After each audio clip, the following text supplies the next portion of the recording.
Welcome back. The 0 point, Saturn, Neptune at 0 degrees, and the end of the Guru class. So I'm going to talk about some dates first. I just want to start with the timeline, and then we'll get started. This will be long, and I'm really excited to share this with you. January 30th, 2026. The United States Department of Justice releases 3.5 million pages of documents from the Jeffrey Epstein investigation. Emails, photographs, diagrams mapping networks of victims and abusers, names that had been redacted for years are now visible. Faces of women are blacked out sometimes. Faces of men are sometimes left visible, sometimes not. Then the DOJ announces no further prosecutions. February 3rd, Uranus stations direct at 27 degrees Taurus. For those of you that are not astrologers, this means the planet of sudden awakening and revolution appears to stop in the sky and change direction, right on top of the fixed star Algol, which sits at 26 degrees Taurus. So we're going to come back to Algol because she's very important. February 4th, Deepak Chopra, the man who built a global wellness empire on the divine feminine, compassion, and meditation on spiritual awakening, posts a statement on X with comments disabled, likening him to Rosa Parks. His name appears 3,278 times in the Epstein archive. In emails to a convicted sex trafficker, he wrote, "God is a construct, cute girls are real." He wrote about meeting his biological needs and enjoying the company of younger, intellectually sharp and self-aware women whom he loved to inspire and stimulate. He planned dinners with Woody Allen. He maintained regular email contact with Epstein from 2016 through 2019, 8 years after Epstein's first conviction. By February 7th, a woman named Svedha Rubins comes forward and publicly says she was 16. Chopra gave her his phone number at a meditation event in Europe and asked her to meet him late at night. February 9th, members of Congress began reviewing unredacted Epstein files in a reading room at the DOJ. No electronic devices are allowed. They can take notes. February 11th, Pam Bondi testifies before Congress, refusing to apologize to the victims. February 13th, Saturn enters Aries. February 17th, a new moon solar eclipse at the 29th degree of Aquarius, the final degree, the anaretic degree, which in traditional astrology is the degree of crisis, culmination, and urgency. This eclipse squares Uranus, which is still sitting right on Algol. February 20th, Saturn conjoins Neptune at 0 degrees and 45 minutes of Aries, exact. The first time these two planets have met at this degree in approximately 9,000 years. The last time was around 7,000 BCE, a period that coincided with the birth of agriculture and the beginning of settled human civilization. So that's the timeline, and that's what's happening in the sky and on the ground in the same 2-week window. Okay, so if you don't know me, my name is Megan. I have started studying astrology, and I'm really inspired by seeing the patterns. I also lead retreats and consultations. You can look at my website, meganriley.eu. There's also a tab that says Astrology on the website, and you can take the assessment, which is, I think, is great. I wrote the assessment, and you can look at different goddesses that may be guiding where you are and crossing a threshold that you're on. You could look at the retreats. The Astrology tab is for donation-based readings, because as I go through my education, my formal education in astrology, I want to talk to as many people as possible. I want to do as many chart readings as I can, and I will not charge for that until I feel super comfortable. And if you would like to send me some money, you're more than welcome. There's no ask. And so you can go on the website, meganriley.eu. I also have a TikTok channel. I have started posting on regularly about these things. And then this channel is brand new. So I'm happy that you're here. Please subscribe. Leave a comment, tell your friends. Okay, here we go. Now, if you've been anywhere near the astrology internet in the past year, you've heard about this conjunction. Saturn, Neptune, 0 degrees in Aries. And what you've mostly heard is fear. War, chaos, dissolution of institutions, a dangerous charismatic leader, mass delusion, civil unrest, nationalism, the collapse of everything. And I understand why people are saying that. The Saturn is structure, limits, authority, accountability, fear. Neptune is dissolution, illusion, spirituality, the ocean that erodes the shore. Aries is ruled by Mars. Mars is the war planet. Put them together and that's what you get. Structures dissolve, the fog rolls in, someone with a sword takes advantage of the confusion.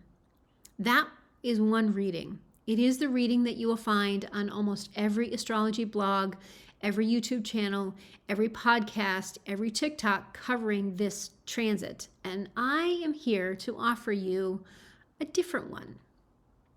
My argument is that the fear narrative about this conjunction in itself is a product of the system that is currently being exposed. The mainstream astrological framework that produces the war and chaos reading is built on the same patriarchal, colonial starting point that produced the guru class, the billionaire class, and the spiritual authority structure that the Epstein files are dragging into the light this week. Most Western astrology begins at the zodiac at Aries, the warrior, the conqueror, the individual hero who acts first and asks questions later. Mars leads. The year starts with a fight. But that is not the original system. The oldest known astrological teaching tool, the Thema Mundi, which Hellenistic astrologers used to derive the entire architecture of planetary rulerships, dignities, and the sect system, places Cancer at the ascendant, not Aries.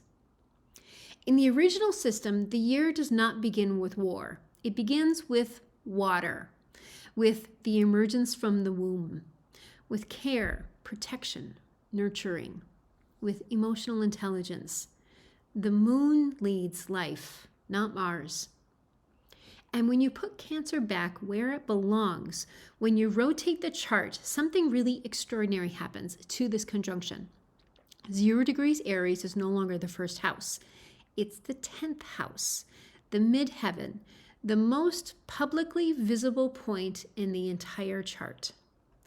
The 10th house is career, legacy, authority, what you're known for, what the whole world can see. Saturn conjunct Neptune at 0 degrees Aries, read through the entire zodiac, is not the beginning of a war. It is the public exposure of false authority. It is the spiritual illusion meeting structural accountability at the highest, most visible point in the sky. It is Deepak Chopra, with his comments disabled, comparing himself to Rosa Parks. It is Prince Andrew on all fours. It is the Norwegian Prime Minister under criminal investigation. It is diplomats resigning across Europe. It is 3.5 million pages landing on the public record, while Algol blinks open on the eastern horizon. This is the end of an occupation. It's not a war. Okay, this is going to be a long episode. I have been working on this for days, and I have a lot to walk through. We are going to dismantle the fear narrative piece by piece. We're going to reposition the zodiac. We are going to reclaim Algol from the patriarchy that demonized her. We are going to look at what Neptune and Aries actually did the last time it was here, and it was not what most astrologers are telling you. We are going to name names. We are going to talk about what is actually possible at the 0 point, because I believe the authority that we are facing right now is the one that comes around once every 9,000 years. And I don't want us to miss it because we were too busy feeling hopeless, afraid, upset, numbed out. So stay with me. Before I make my case, I want to be fair that to the one that I am arguing against. I am not interested in strawmanning mainstream astrology. There are brilliant astrologers making the war and chaos argument, and some of what they are saying is not wrong. So I will just lay it out. The standard reading of Saturn conjunct Neptune in Aries goes something like this. Saturn represents structure, limits, boundaries, rules, authority, fear, the cold, hard reality of how things actually work. Saturn is the planet that says, what can you prove? What will hold up under pressure? What is real? Neptune represents the opposite. Neptune dissolves boundaries. Neptune is the ocean, the dream, the vision, the fog. Neptune is spirituality. It's compassion and imagination, but also illusion, smoke and mirrors, deception, escapism, and the inability to tell what is real from what you want to be real. When these two meet, you get a collision between structure and dissolution. The institutions that were supposed to be solid turn out to be built on sand. The leaders who were supposed to be trustworthy turn out to be frauds. The ideologies that held societies together lose their grip, and in the vacuum, something new rushes in. Sometimes that something new is beautiful, and sometimes it's something dangerous. Now put that collision in Aries, which is ruled by Mars. Mars is drive, aggression, initiative, combat, the spark, the fire, the impulse to act before thinking. Aries is the cardinal fire sign. It starts things. It doesn't wait. It doesn't ask permission, but it often can't finish them. So you get structures dissolving, plus fog rolling in, plus martial energy rising, and the historical parallels people point to are real. The last time Saturn and Neptune conjoined, it was 1989 in Capricorn, and the Berlin Wall fell. The Soviet Union collapsed. Tiananmen Square happened. Structures that had stood for decades dissolved almost overnight, and the aftermath was chaos, violence, and it took years to stabilize. I'm in the Balkans, and I have traveled around the Balkans, and some places are not stable yet. Before that, 1953 in Libra, Stalin died, the Korean War ended, and the power vacuums were enormous. Before that, 1917 in Leo, the Russian Revolution. The Bolsheviks seized power, and a charismatic leader rode a wave of collective idealism into authoritarian control. So when astrologers look at this pattern and say, be careful, there's nothing being made up. The Saturn-Neptune cycle historically is the cycle of empires. It builds them and it takes them down. But here's where I separate from most astrologers. The problem is not that these astrologers are reading the planets wrong. The problem is that they're reading Aries wrong. And they're reading Aries wrong because the framework that they inherited tells them that Aries is where the story starts. And if you go back on my channel, which is not long, right? I think six videos. The first video, I was talking about this. This is recent for me to learn this and go down a rabbit hole and read on it and be able to present to you. If you believe that the zodiac begins at Aries, then 0 degrees Aries is the first degree of the first sign. It is the ascendant of the natural chart. It is identity, self, the body, head, the beginning of everything. And a conjunction at 0 degrees Aries becomes something new is being born, a new identity, a new era, a new leader. And because Aries is Mars ruled, that new thing will be aggressive, combative, and potentially dangerous. So this is the reading that produces fear. New aggressive thing being born in a fog, dissolving structures. It sounds terrifying. But what if Aries is not the beginning? What if the system that placed Aries at the start of the zodiac was itself a product of the same imperial, patriarchal logic that is currently being exposed by the Epstein files? Because that's exactly what happened, and the evidence is not ambiguous. The Babylonians formalized Aries as sign 1 around 500 BCE. At that time, the constellation Aries was rising at dawn on the vernal equinox, the spring equinox, the moment when day and night are equal and light begins to overtake darkness. There is an intuitive logic to calling this the beginning. The light is now winning, spring is coming, the ram leads the flock. But here's what you need to understand. This was a practical administrative decision. The Babylonians were building a mathematical system for astronomical calculation. They needed a standardized starting point, and the vernal equinox was a clean, measurable one. It served the needs of the empire, taxation, agriculture, military planning, the coordination of a large state across a wide territory. The equinox-based calendar is a tool of administration. It is efficient, it is rational, it is useful. But practical and original are not the same thing. Before the Babylonians standardized the zodiac, older systems were stellar, not solar. Calendars were oriented around star risings and agricultural or river cycles, not equinoxes. The equinox-based system was a later mathematical abstraction that served administrative and imperial needs. It replaced something older. And here's the point that should make every astrologer sit up. The constellation Aries has not actually aligned with the vernal equinox for 2,000 years. Due to the precession of the equinoxes, the slow wobble of the Earth's axis, the vernal point has moved out of Aries through Pisces and is heading towards Aquarius. This astronomical justification for Aries as the starting point of the zodiac has not been astronomically valid since the Roman Empire. The Aries first framework is already disconnected from the reality as it claims as its foundation. So when someone tells you that 0 degrees Aries is the beginning, the birth point, the place where new things enter the world, they are repeating a convention that was established for imperial administration 2,500 years ago, and that has not been astronomically accurate for 2,000 of those years. When they use that convention to read this conjunction as the birth of something dangerous, they are filtering a 9,000-year event through a 2,500-year-old colonial lens and calling it astrology. There is another option. It's not a fringe theory.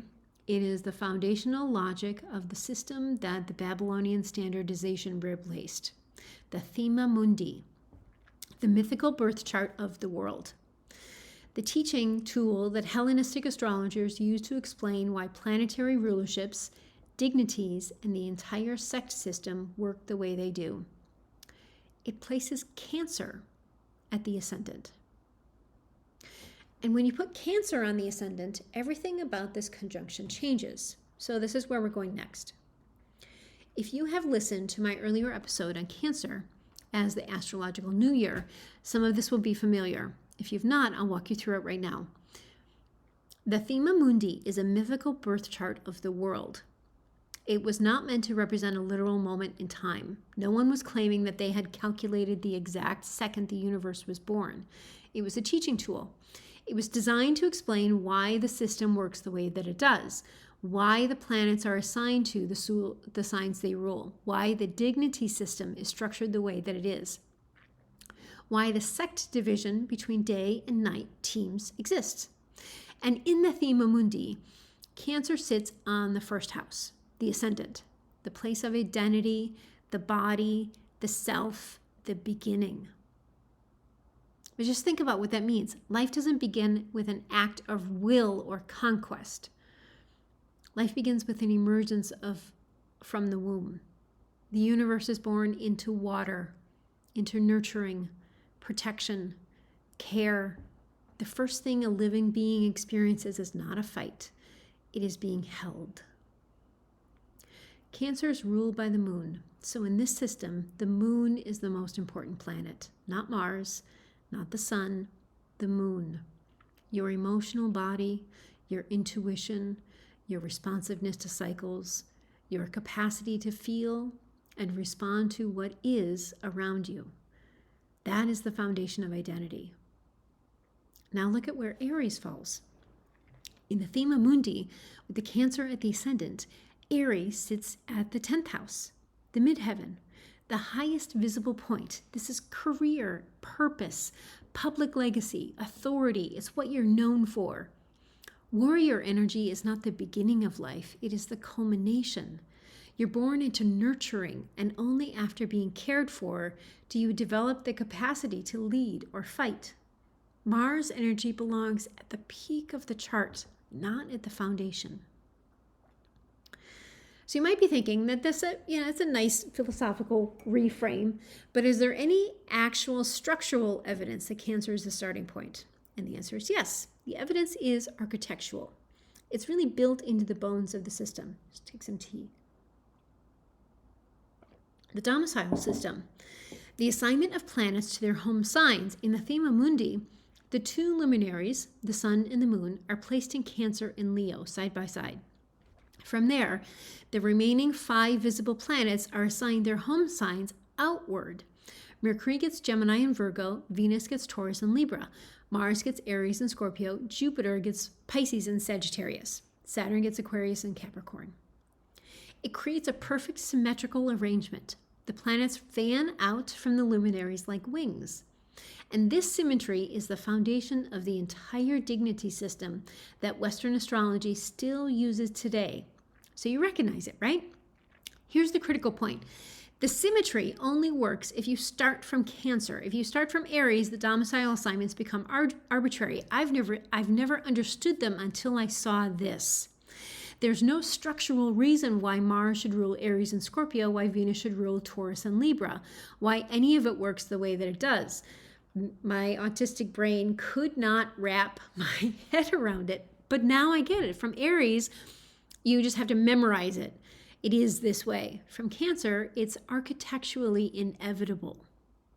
Chris Brennan documents this thoroughly in Hellenistic Astrology, the study of fate and fortune. Demetra George covers the sex system in ancient astrology in theory and practice. So this is not my theory. This is the source material that the astrological tradition is built on, and that most practicing astrologers have just never gone back to read. The sex system works the same way. In the Thema Mundi, establishes the division between day team and night team. The moon in Cancer anchors the nocturnal sect. The sun in Leo anchors the diurnal sect. This polarity, which determines how every planet in a chart functions differently depending on whether you were born during the day or at night, is structurally dependent on Cancer as the origin point. And one more piece. In the Thema Mundi, Jupiter, the great benefic, is exalted in Cancer, where it is right now. The universe begins in a state of abundance, protection, divine favor, expansion, not scarcity, not struggle, not war. The first condition of existence is that you are provided for. So I'm going to ground this even more. The ancient Egyptian New Year was called Wepet Renmet, which means the opening of the year. It was determined by the rising of Sirius, the dog star, in mid-July. This astronomical event coincided with Cancer rising on the eastern horizon. When Sirius appeared, it signaled the annual flooding of the Nile. The Nile brought black silt called Kemet, from which the word alchemy derives. The silt was the literal fertility of the land returning. Without the flood, there was no harvest. Without the harvest, there was no Egypt. So this is what we call Wet New Year. It was based on environmental feedback. The land was telling you the cycle was renewing. The river rises, life begins again. If you contrast this with the Aries equinox, which is Dry New Year, it's based on the sun crossing an abstract mathematical line in space. It's elegant, it's calculable, it's useful for administration, but it is not rooted in the earth telling you anything. It's rooted in geometry. The Egyptian calendar was not oriented around solar geometry. It was oriented around survival. When the river rose, life began again. And when the river rose, Cancer was rising with it. E.G. Krupp documents this in Echoes of the Ancient Skies. Joanne Conman's research on Egyptian astronomical ceilings confirms the stellar orientation of the earliest Egyptian timekeeping. And here's one more connection. In Egyptian symbolism, the sign we call Cancer was represented by the scarab beetle, the deity who pushes the sun across the sky each morning. Cancer was not passive. It was the force that initiated the movement of light itself. The beginning was not the warrior changing into battle. The beginning was the beetle rolling the sun into existence. Cross-culturally, this pattern holds. Many indigenous calendars worldwide are lunar, not solar, and begin with water or harvest cycles, not equinoxes. 13-month lunar calendars traditions across Africa, pre-colonial Americas, and parts of Asia align naturally with a Cancer-first, moon-ruled, water-based framework. Alexander Marshak documented Paleolithic lunar nonation systems in the Roots of Civilization in 1972. And that predates any solar calendar by tens of thousands of years. Lunar counting is older than solar counting. The moon was the first clock, and Cancer is ruled by the moon. The shift from a lunar, water-based, Cancer-first calendar to a solar, fire-based, Aries-first calendar was not a neutral evolution. It was a political choice. It served the empire. It centered the sun over the moon, the individual over the collective, the warrior over the caretaker, the abstract over the embodied. It mirrors the broader historical pattern of patriarchal cultures overriding matrilineal and earth-based systems with solar frameworks. The same pattern that gave us spiritual leaders who preached the divine feminine while writing to sex traffickers about cute girls. So when I tell you to put Cancer back on the ascendant, I'm not asking you to adopt a quirky alternative framework. Just maybe return the structural foundation that the system was built on before it was colonized. And if you do that, 0 degrees Aries is no longer the beginning of the zodiac. It is the 10th house, the midheaven, the most publicly visible point on the chart. The place where authority is either earned or exposed. So let's look at the whole chart. I'm going to go through this slowly because this is really the payoff. When you put Cancer on the ascendant and lay out the whole sign houses, every major player in this February window falls into a house that tells you exactly what is happening. So let's orient. In the Cancer rising system, each sign occupies one house, starting with Cancer as the first house and moving through the zodiac in order. Cancer is the first house, Leo is the second, Virgo is the third, Libra is the fourth, Scorpio is the fifth, Sagittarius is the sixth, Capricorn 7, Aquarius 8, Pisces the 9th, Aries the 10th, Taurus the 11th, and Gemini the 12th. So let's look at the transits. The Saturn Neptune conjunction at 0 degrees Aries falls in the 10th house. The 10th house governs career, public reputation, legacy, authority, and how you are seen in the world. It is the highest point of the chart. It is the place where you stand in public and the whole world can look at you. Saturn is the 10th house, is the old guard, the established authority, the structures that have been in place for a long time, the institutions that claim legitimacy. Saturn here asks, is this authority real? Is it earned? Will it hold up for scrutiny? Neptune in the 10th house is the dissolution of that authority. The fog clears. The illusion of moral leadership evaporates in real time. Neptune here says what you thought was solid was a mirage. What you thought was a legacy was a lie. Together, at 0 degrees of Aries, in the very first degree, in the house of public visibility, something is beginning. But what is beginning is not a war. What is beginning is the new standard for what counts as legitimate authority. The old authority is being dissolved. What replaces it has not fully formed yet, but the dissolution itself is the event. This is the files. This is Chopra with his comments disabled. This is the Norwegian Prime Minister under criminal investigation. This is Prince Andrew being asked to testify by Congress. This is the DOJ releasing 3.5 million pages and then saying no further prosecutions. And the entire world is responding, that is not enough. The 10th house is where authority is held accountable in public. That is where Saturn and Neptune at 0 degrees means when you read it from Cancer. The new moon solar eclipse on the 29th degree of Aquarius falls in the 8th house. The 8th house is the house of other people's money, shared resources, debt, inheritance, taxes, insurance, also sex, death, transformation, the taboo, and the power dynamics that operate behind closed doors. It is the house of what is hidden. It's the house of what you share with other people that you do not want the public to see. Aquarius in the 8th house means that the hidden power dynamics, the secret financial networks, the shared resources that have been operating behind closed doors are being exposed through collective, revolutionary, Aquarian energy.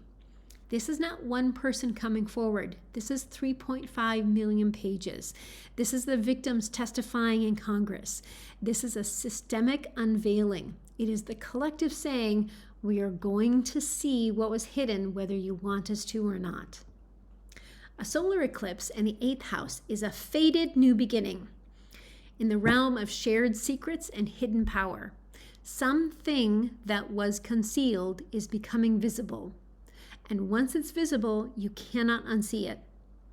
The eclipse is also at the anaretic degree, the 29th degree.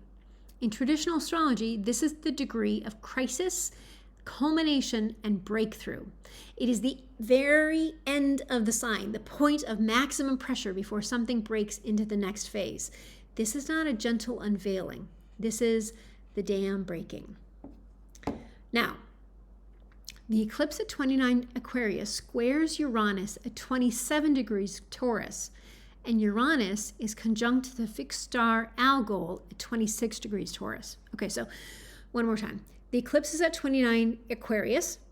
It squares Uranus at 27 degrees Taurus, and Uranus is conjunct the fixed star Algol at 26 degrees. So Uranus is the planet of surprise. Algol has been called the demon planet. We're going to get there in 1 second.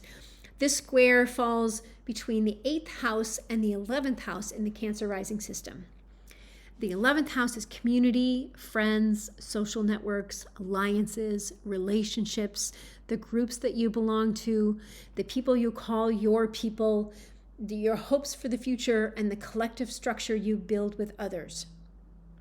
Taurus in the 11th house means your community. It's built on shared resources, loyalty, tangible abundance, and the sensual pleasure of life. It is earthy, it is material, it is about who shows up and what they bring. Uranus, conjunct Algol in the 11th house, is the sudden, shocking revelation of what the social network actually was. Who was in the room? Who was on the plane? Who was on the island?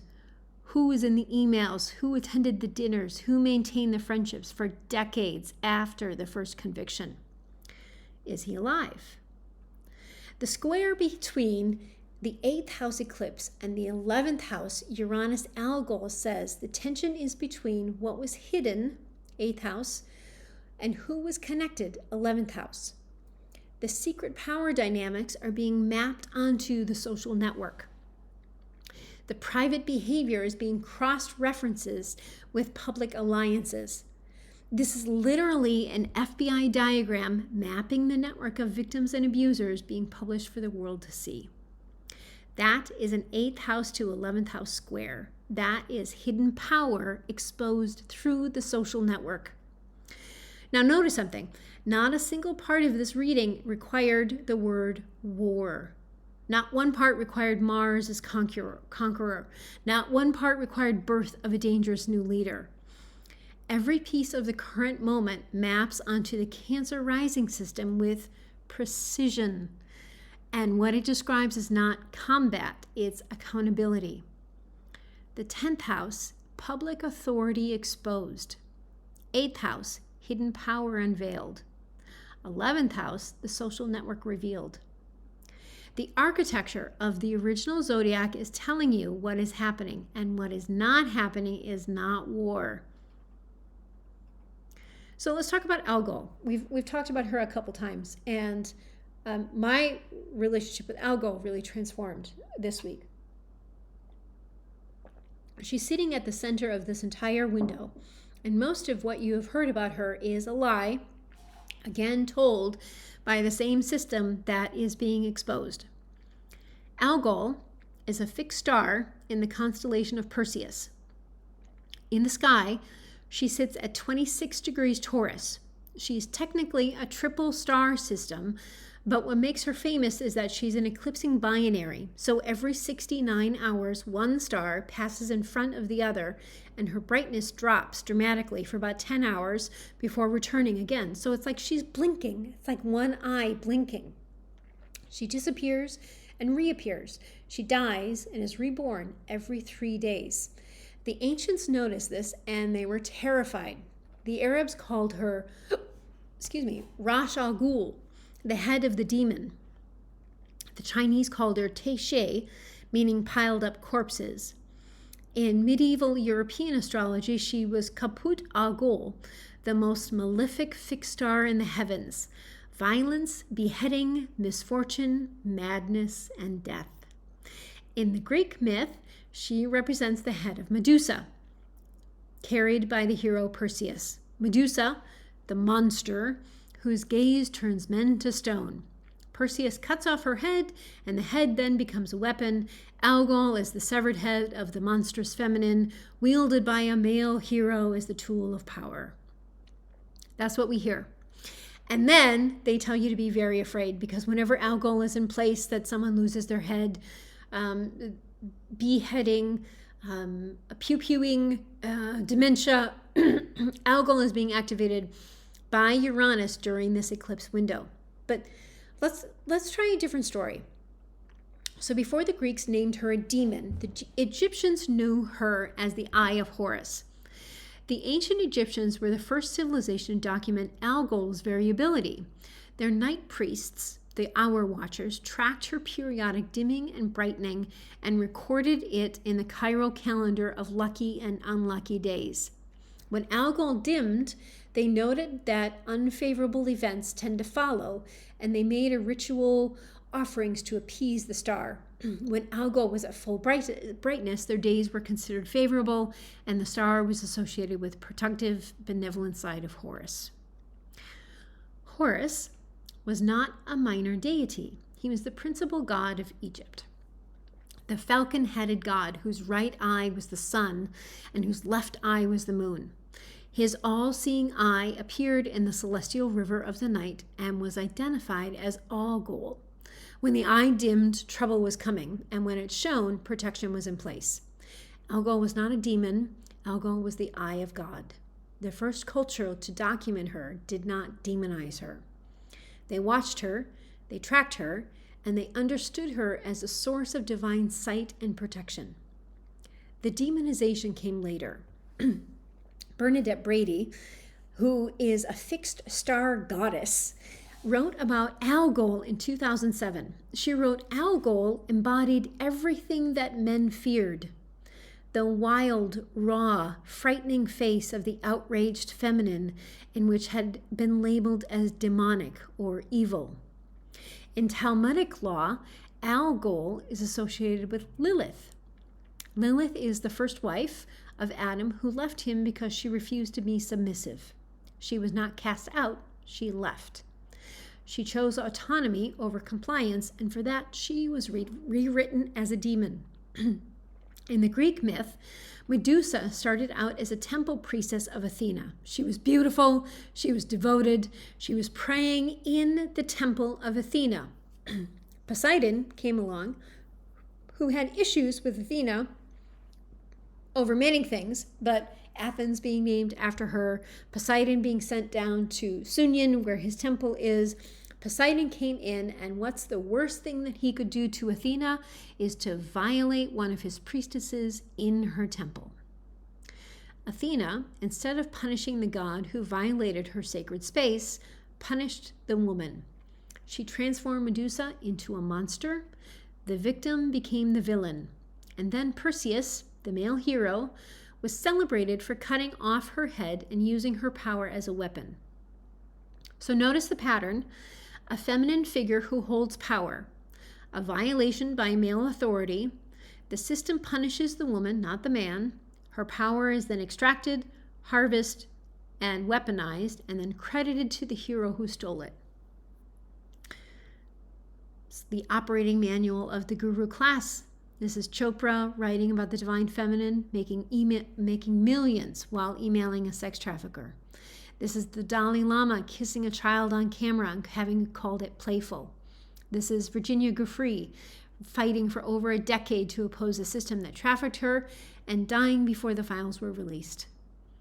The system takes the feminine, strips her of her rage, sells the soft version as the spiritual product, and calls anyone who shows up with the full archetype, the one that includes fury and refusal and the power to turn men into stone with nothing but her gaze, a demon.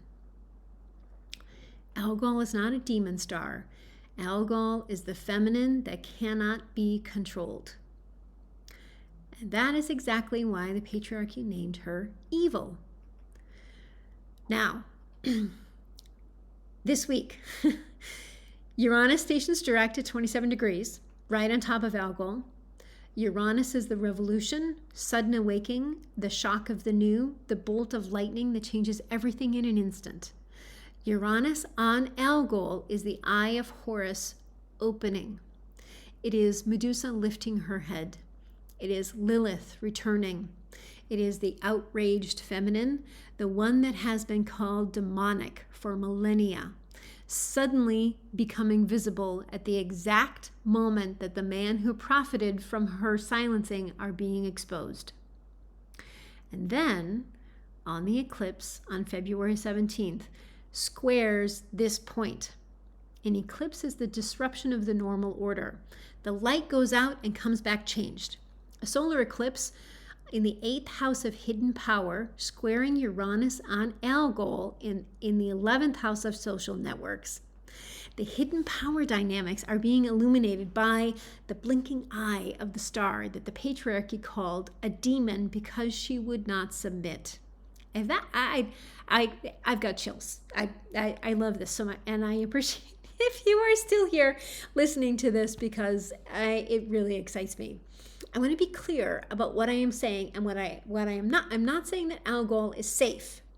She's not. She's feminine rage. She's erotic rage. Her energy is intense. It's confrontational. It's transformative in ways that can be genuinely painful. People with strong Algol placements in their natal charts often have lives marked by encounters with extremes. Loss, transformation, death, rebirth, but intense and evil are not the same. Transformative and malefic are not the same. The star that dies and is reborn every 3 days is not a curse. She's a teacher of regeneration. And the rage of the feminine that has been violated is not demonic, it is holy. The word alcohol derives from the same Arabic root as algol, the spirit. The thing that dissolves boundaries, that strips away the persona, that reveals what is underneath. Algol strips you down the truth. This is why she's terrifying, not because she's evil, but because she doesn't let you hide. She's unpredictable. You cannot control her. Right now, at this moment, on this degree, she's not letting anyone hide. Okay, so let's say some names because astrology is only as useful as the mundane it describes, and reality in this window is very specific. So, Deepak Chopra, 79 years old, author of more than 90 books on wellness, spirituality, meditation, and mind-body healing. rose to global fame in the 1990s as a regular guest on the Oprah Winfrey Show, built an empire on concepts like the divine feminine, quote, quote, capital, capital, conscious living, holistic health, and the power of intention. In late 2025, he launched a new wellness platform with an AI chatbot trained on his own body of work. He told CNBC, "I've written 95 plus books. I have thousands of videos, so I fed it all into my AI." His name appears 3,278 times in the Epstein files. In emails from 2016 through 2019, years after Epstein's first conviction, Chopra maintained regular communication with a convicted sex trafficker. In one email thread from 2017, he wrote, "God is a construct, cute girls are real." In another exchange, Epstein asked him, "Did you find me a cute Israeli?" In another, Chopra wrote about the meaning of his biological needs and enjoying the company of younger, intellectually sharp, and self-aware women who he loved to inspire and stimulate. There's also several sexual assault allegations against him. He planned dinners with Epstein and Woody Allen. He forwarded Epstein emails about paranormal research involving erotic and violent images and observing the pleasure and pain response of a clairvoyant. When Epstein sent him a news article about a woman dropping her sexual assault case against Trump and Epstein, Chopra said, "Did she also drop a civil case against you?" When Epstein said yes, Chopra replied, "Good." On February 4th, 2026, Chopra posted a statement on X, and it was a picture with he and Rosa Parks. He said he condemned abuse and exploitation and was never involved in criminal conduct. He described the emails as poor judgment. On February 7th, an artist named Svedha Rubins posted publicly that when she was 16, she attended a meditation event hosted by Chopra in Europe. He gave her his phone number and asked her to meet him late at night. She refused and walked away. In 1996, a former employee filed a sexual harassment lawsuit alleging he made numerous welcome sexual overtures. The jury rejected the suit in 2000. Chopra then sued the accuser for blackmail. The jury rejected that claim too. I want you to hold all of this in your mind at the same time. The books about the feminine energy, the AI chatbot trained on his wisdom, the 3,278 mentions, the cute girls are real, the 16-year-old at the meditation retreat, the comments are disabled. This is what Saturn conjunct Neptune looks like at the midheaven. The spiritual illusion meets structural accountability in public. The fog clears what was hidden and becomes visible. The Dalai Lama, the foremost spiritual leader of Tibetan Buddhism, winner of the Nobel Peace Prize, revered by millions. In February 2023, at an event at his temple, India, a young boy approached him and asked him for a hug. On camera, in front of an audience, the Dalai Lama kissed the child on the mouth and then said, "Suck on my tongue." The video went viral. Child rights organizations condemned the behavior. Abuse Survivor Network called it disgusting. His office issued a statement calling his behavior innocent and playful. The head of the Tibetan government in exile said the outrage was a Chinese propaganda campaign. The Delhi High Court dismissed a case against him, calling the kiss playful. In a 2019 BBC interview, he said that if a female Dalai Lama should succeed him, that she should be attractive. The previous year, he suggested that Europe should be kept for Europeans. Compassion as brand, authority as shield, harm dismissed as cultural misunderstanding or playful teasing. Same pattern, different tradition, same architecture. These are only the most visible examples. Behind Chopra and the Dalai Lama, there's an entire infrastructure. Tantra teachers who use polarity workshops to groom participants, ayahuasca facilitators who sexually assault people during ceremonies, yoga communities where the head teacher has been credibly accused for years, and the response is always, "That's not my experience." Meditation retreat centers where abuse is reframed as spiritual intensity and leaving is framed as ego. The guru class does not require a single charismatic leader to function. It is a system. It has an architecture, and that architecture has 3 consistent features. 1, the teaching centers on the feminine, but the feminine is defined exclusively as soft, receptive, nurturing, yielding, and passive. The full feminine archetype, which includes rage, destruction, refusal, and the power to end things, is excluded or saved for the teacher. The goddess is stripped of her teeth and sold back to women as growth. Second, harm is reframed as a spiritual gift. If the teacher yells at you, it is an honor. If the teacher crosses a boundary, it is a transmission. If you feel uncomfortable, that is your ego resisting transformation. The language of spiritual growth is weaponized to prevent people from recognizing abuse as abuse. Third, anyone who pushes back is punished. Shunning, smear campaigns, exclusion from the community. The message is clear: compliance is spiritual maturity, and dissent is pathology. This is Saturn Neptune in its shadow form. Neptune as the spiritual illusion that makes the system feel sacred. Saturn as the authoritarian structure that enforces compliance. Together, they build a prison that looks like a temple. And right now, at this conjunction, at 0 degrees and 45 minutes of Aries, at the midheaven of the original zodiac, the prison is becoming visible. I'd like to shift now from what's falling apart to what is emerging, because this conjunction is not only an ending, it is also a beginning. And what is beginning has deep historical roots. Neptune entered Aries for the first time in this cycle in March of 2025, briefly before retrograding back into Pisces.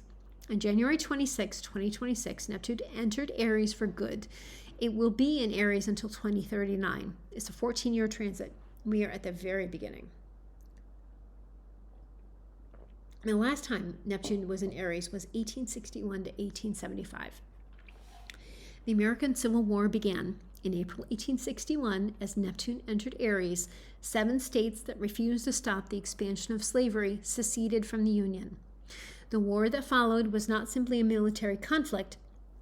It was a radical confrontation with the question of who counts as a human being, who has the right to freedom, who gets to be a person. In 1863, the Emancipation Proclamation was issued. In 1865, the 13th Amendment abolished slavery, a system that had operated for centuries, that had been protected by law, by religion, by economics, by culture, and by the silence of everyone who benefited from it, was legally dismantled. And it was not peacefully, as the dismantling was incomplete. Reconstruction was sabotaged, Jim Crow laws followed, the fight is still being fought, but the structural confrontation happened under Neptune in Aries.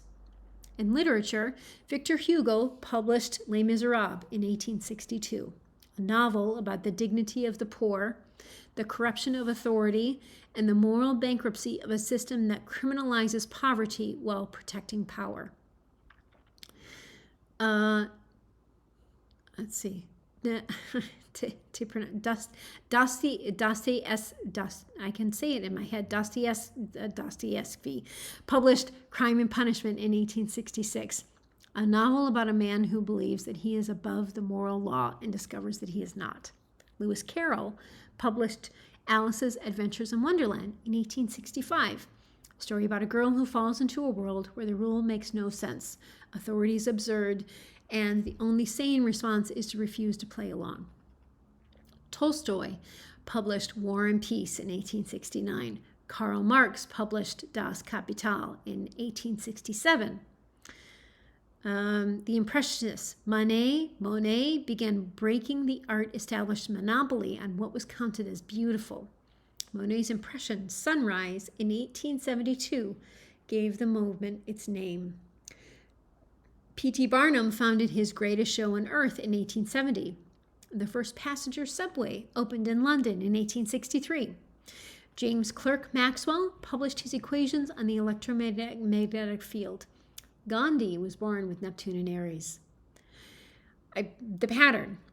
Neptune in Aries is not about war. It brings unavoidable public confrontation with questions of freedom, identity, and who has the right to exist as a full person. It brings idealism into physical action. It brings the fight that polite society has been deferring. And it brings that fight specifically on behalf of the people who have been told to wait, to be patient, to trust the process, to be the bigger person, and to heal quietly. The Civil War was not a random act of violence. It was the structural confrontation that had been deferred for decades by political compromise. Neptune in Aries said, the compromise is over. Now, the feminine under Neptune in Aries. I talked about this earlier in the Neptune in Aries episode, and I want to expand on it here because it is directly relevant to the conjunction. Neptune in Aries shifts the feminine from the passive, dreamy spirituality of the Pisces era into something embodied, active, and sovereign. The spiritual warrior archetype.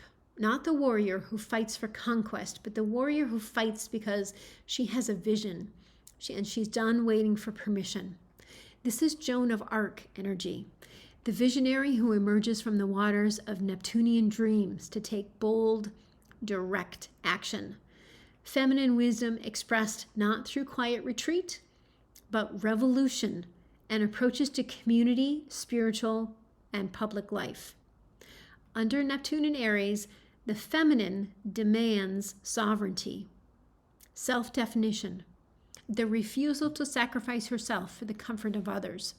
What I have called soft sovereignty, where you love deeply but refuse to do so at your own expense, where you hold compassion and boundaries at the same time, because they are not contradictions. The feminine under this transit is done with temporary love, done with being someone's project, done with being told that her rage is unspiritual, done that her boundaries are ego, that her refusal to comply is a sign of unhealed trauma or being uncoachable. It's bigger than just women. Neptune in Aries is the rise of every marginalized population. It is the emergence of people who have been pushed to the margins of power and told that their patience would be rewarded, that change happens slowly, and that the arc of the moral universe bends towards justice if you just wait long enough. Neptune in Aries says the waiting is over. The arc does not bend on its own. Someone else has to bend it, and the people bending it are the ones who were told to be quiet. This is the woman who will not code switch, the person who will no longer closet themselves for your comfort. This is indigenous community that will not accept acknowledgement in the place of land back, the disabled person who will not perform gratitude for basic access, the survivor who will not be silent to protect her abuser's reputation. Neptune in Aries does not ask for permission. It is in the Cancer rising system. Neptune in Aries is in the 10th house, the public stage, taking space, the place where the whole world is watching. The marginalized are not asking to be included in the old system. They are building at the midheaven. They are redefining what authority means. Connecting the dots now between exposed gurus, the astrological framework, and the spiritual industrial complex that produced all of it. There is a claim that a lot of spiritual people make. They say that their practice is teaching them to unlearn their societal programming, to question everything, to see through illusions of mainstream culture. And many of them fail to notice the ways that the same societal programming is being recycled and sold back to them, disguised as spirituality. This is rampant in the spaces where people talk about the divine masculine and the divine feminine, capitals. In Tantra, the sexual polarity workshops and gender-based healing retreats, in social media accounts of spiritual relationship coaches. And I want to be precise about what the problem is, because it's not that these archetypes are meaningless. The divine masculine and the divine feminine are real archetypal energies, but they exist within all of us, and it's regardless of gender. The problem is in how they're taught, and that we really don't need to use masculine and feminine wording anymore. The version of the divine feminine that dominates mainstream spirituality is soft, passive, nurturing, beautiful, sensual, receptive, yielding, devoted. It's the version that is comfortable for men who want to lead. It is the version that sells. What's missing is the rest of the archetype: rage, destruction, creation, birth, death, the power to end things, the refusal to comply, the force that tears down what is no longer alive. Kali standing on Shiva's chest, Medusa turning men to stone, Lilith walking out of Eden, the Black Madonna, the Morrigan, Hecate at the crossroads. The mainstream spiritual industry took the goddess and stripped her of everything that makes her dangerous. They kept the parts that are desirable to men and sexualized her, who want to dominate and control her, and then they discarded the parts that would challenge that dominance. They sold the stripped down, sexualized version back to women as the path to spiritual growth and called it the divine feminine. If you showed up with the full archetype, the one that includes the teeth, the one that is holding the skulls, the system had a name for you: unhealed, masculine energy, ego, demon, resistance to transformation, and not ready. The spiritual relationship coaches who tell women that they need to embody more feminine qualities to attract a high-value man, the ones who say, let him lead, the ones who frame total submission to a male partner as the highest expression of feminine energy. What they are doing is taking toxic masculinity, putting it on a pedestal, and instead of asking women to question why they are attracted to dominance, they reinforce the same patriarchal conditioning and call it awakening. Benevolent sexism. Peter Glick and Susan Fiske defined it in 1996 as attitudes about women that seem positive in tone. Women should be cherished. Women are more nurturing. Women need protection. But that connote inferiority based on fragility, lack of competence, need of help, unhealed trauma. Benevolent sexism includes the belief that traditional gender roles are necessary and complementary. It contributes to gender inequality by limiting women's roles. Women are reinforced for adopting traditional roles and punished for violating them. This is the spiritual industrial complex in a single paragraph. You are being rewarded for being soft and receptive and passive and yielding. You're being punished for having boundaries, expressing anger, or refusing to comply. And the men at the center of these systems profit from both sides. They sell the softness, they sell the sexuality to the women who buy it. They punish the women who do not. And then they use the language of spiritual growth to make both responses seem like the woman's choice. Let's use Chopra again as a case study. He wrote about the divine feminine as soft, nurturing, compassionate, devotional. He never championed the full depth of the feminine archetype: rage, destruction, death. He stripped the goddess of her real power and left only what is desirable to men who want to dominate and control, while privately writing to Jeffrey Epstein about cute girls. He asked Chopra what he defines as the divine feminine, and his answer is, whenever there is nurturing, devotional, compassionate, loving, intuitive, or reflective energy, the divine feminine is present. Nurturing, devotional, compassionate, loving, intuitive, reflective. Where's the rage? Where's destruction? Where's creation? The refusal, the power to end things. Where's Kali? Where's Algol? They're all stripped out. Sold separately as pathology. Here's something personal and vulnerable. I joined a spiritual community a few years ago. I took a guru. I paid for the teachings. I went to the programs. I spent thousands and thousands. I showed up. And I was newly sober, out of an abusive relationship, and I needed community. what I found in that community was a main teacher in active addiction, the leadership and the staff who knew about the addiction and had this person lead courses anyway, without considering how it would impact participants, the managing director who decided that he did not like me, and then the two of them ran a smear campaign against me. And I took the pathology. The teachings were full of references to the divine feminine. The version of the divine feminine they sold was soft and passive and pliable and sexy, compliant. Meanwhile, the guru would shout at participants in front of everyone, and she would shout at people, and the community treated it as an honor if she shouted at you. It was like she was sharing her energy with you, and what a spiritual gift it was to be yelled at in front of everyone. You're supposed to be grateful for the abuse, because it meant she saw something in you worth breaking open. And I went for it. I went for all of it. And it just didn't sit I took everything. I did all the courses in 2 years, and it still just didn't fit. And it wasn't congruent. The guru was not congruent. She was,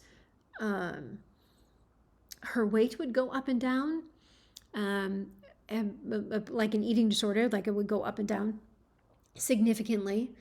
The staff were not well. They were martyrs to their schedule. And when I started pushing back, and when I started asking and really asking for accommodations, was when the shunning started. And it turned into the whole community just stopped responding, was shunned me. And I was not soft. I was not passive. I was not pliable. And when I became that way, when I started asking questions, when I pushed against, was when the system turned on me. So shunning, smear campaign, the whole thing. And I could have continued to pay to be abused. But I no longer wanted to, and I left. And I guess that the best thing out of it was my healing in being able to say, this is unacceptable. And there are people still doing it. It's the using parasocial relationships and using parasocial behavior on the guru and the teacher's part in order to bring in people who need it and who want connection, community. This is exactly the pattern that Chopra was running at scale. This is what the systems do. They take the divine feminine, strip her of her teeth, and sell the soft version back to women as spiritual growth. And then they punish anyone who shows up with the full archetype, the one that includes rage, refusal, and the ability to walk away. I would say out of that experience, I'm able to see the abuse much faster. And I can see the damage that parasocial relationships hold. And I can see how cults and the cult world, the guru class, I can see how that works. This is exactly where the astrology connects. So the same astrological tradition that centers Aries at the beginning of the zodiac, that places Mars at the foundation, that reads that this conjunction is war and chaos, is operating from the same framework as this spiritual industrial complex that produces gurus like Chopra or the woman that I followed. Both systems begin with the masculine. Both systems treat the warrior as its origin point. Both systems define the feminine as what comes after, as what responds to, as what receives the action rather than initiating it. Both systems strip the feminine of her agency and call it structure. An Aries-led year prioritizes Mars, war, the soldier, the individual hero, the conqueror. The Cancer-led year prioritizes the moon, the mother, people, the collective body. The Aries first model assumes the year begins with action. The Cancer first model assumes that the year begins with the conditions of her life. One asks, what do I do? And the other asks, what do you need? It's not a minor stylistic difference. It's fundamentally different. And the one that you choose determines whether you read this conjunction that's coming up as the birth of war or the exposure of a system that never deserved the authority it claimed. So I spent most of this episode telling you what is being exposed and what is falling apart. And I want to end by telling you what is possible, because if this conjunction is only about destruction, then it's not worth however long I've been sitting here. The destruction is obvious. You can see it in the headlines. What's less obvious and more important is what can be built from that 0 point. Saturn gives form. Neptune gives vision. That's because in their fundamental nature, it does not change that just because the shadow expression has been dominant, the Saturn Neptune in its highest function is the capacity to take a dream and make it structurally real. To give a vision bones, to build something that serves the collective imagination rather than exploiting it.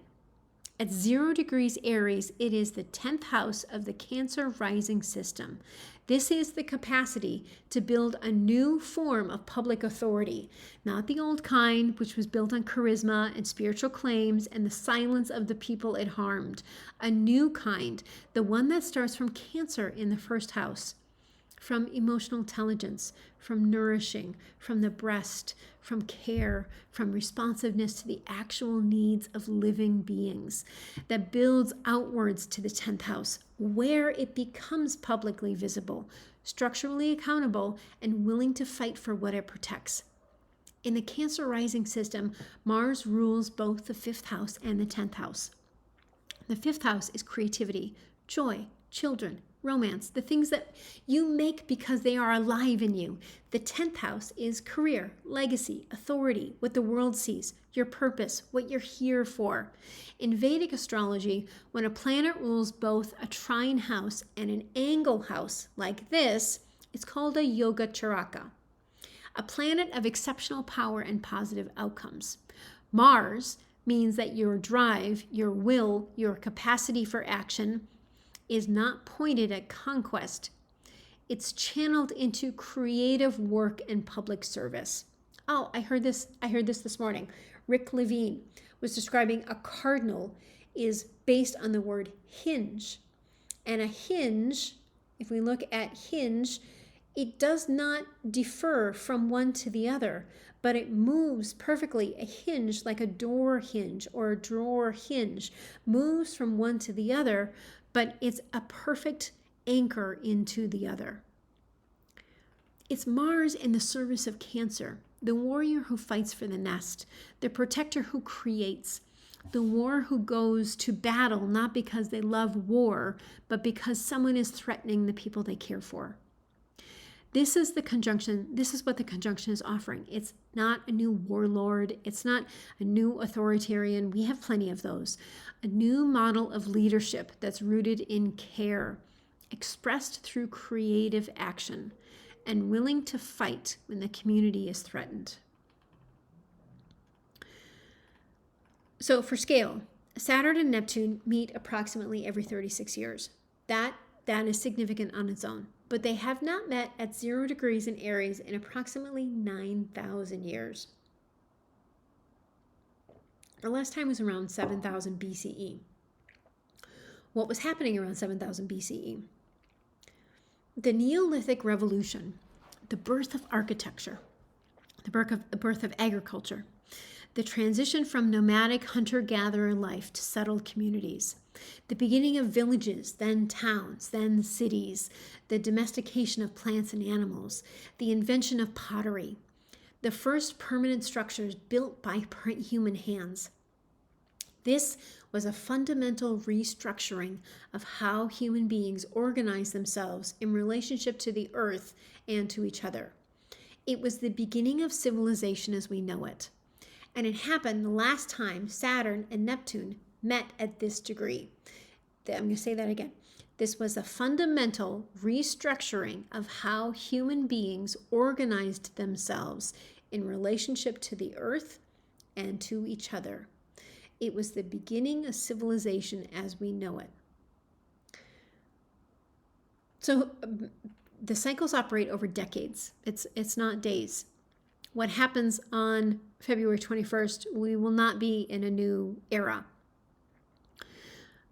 I am saying that the seed that's being planted on the 20th, the seed that's planted now, because they're close enough, but they're not an exact conjunction. What gets planted at this conjunction is operating on a civilizational scale.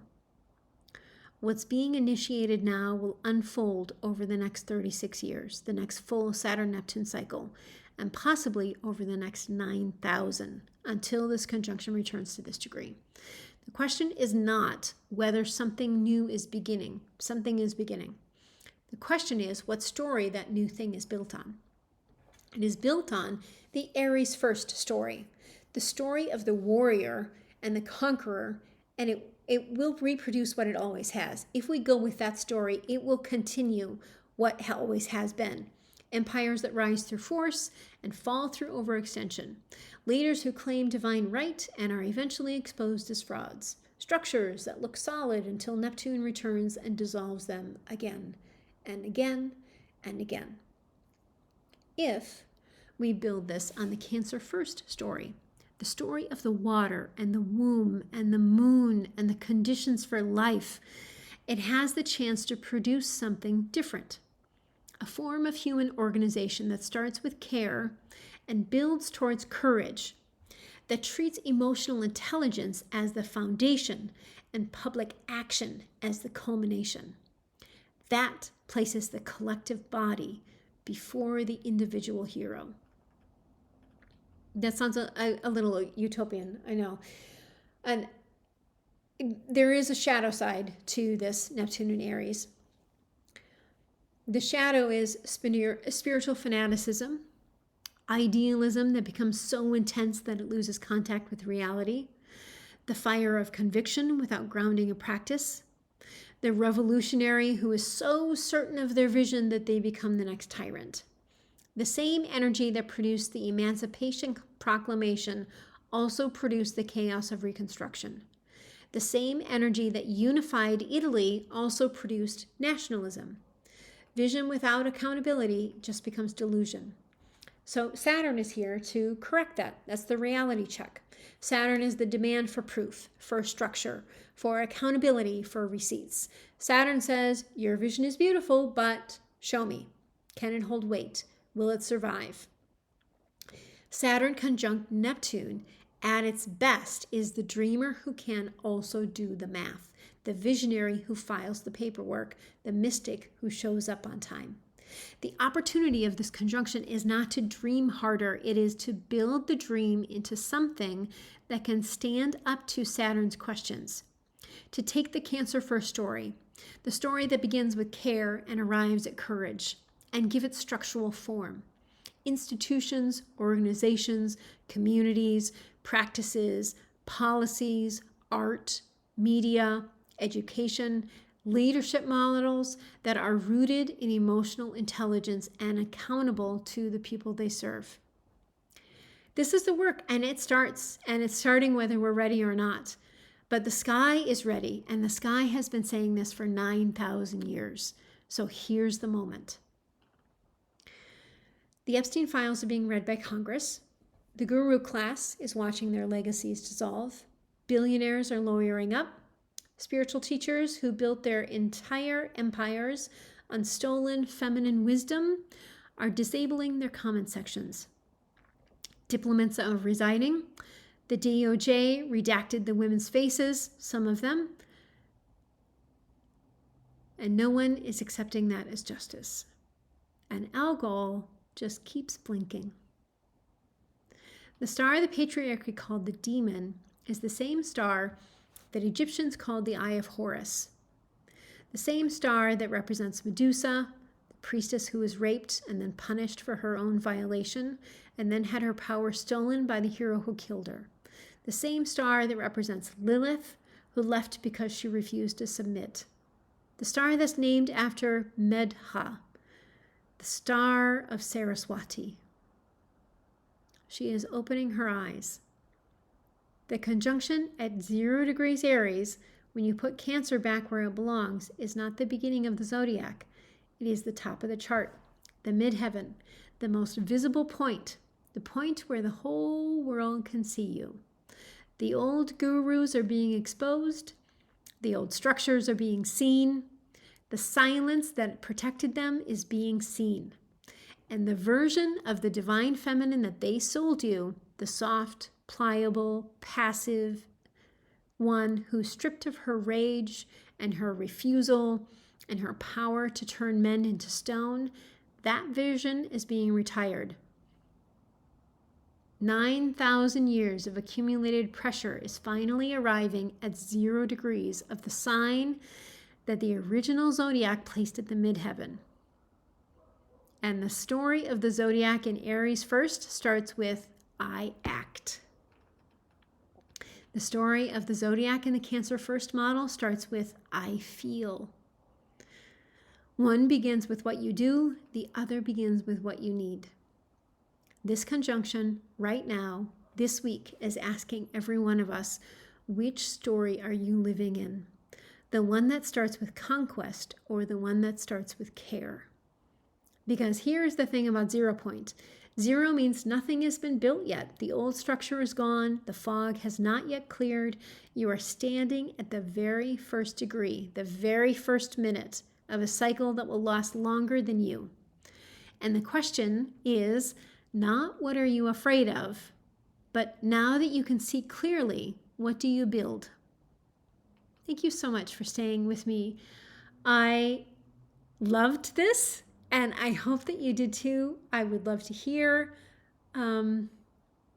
If you have been told that your rage is unspiritual, that your refusal to comply is ego, that your boundaries are a sign of unhealed trauma, your teeth are part of the archetype. The full goddess always had teeth.